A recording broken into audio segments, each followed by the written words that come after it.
Meu Deus, que chatice. Me arrumei todo dia, fim de semana. Fim de semana, que chatice.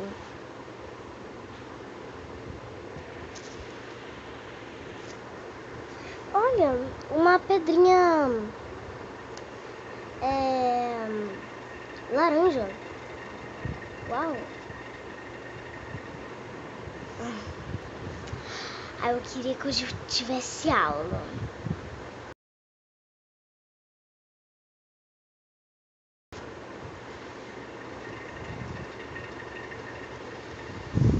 O que tá acontecendo? Tá começando a ficar tudo claro.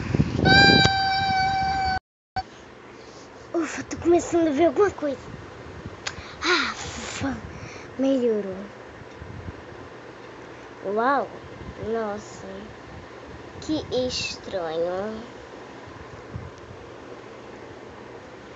Filha, o que você aí está fazendo aí? Você tem que ir pra escola. Mas mãe, você não acabou de dizer que hoje não tinha aula? Hoje é fim de semana. Não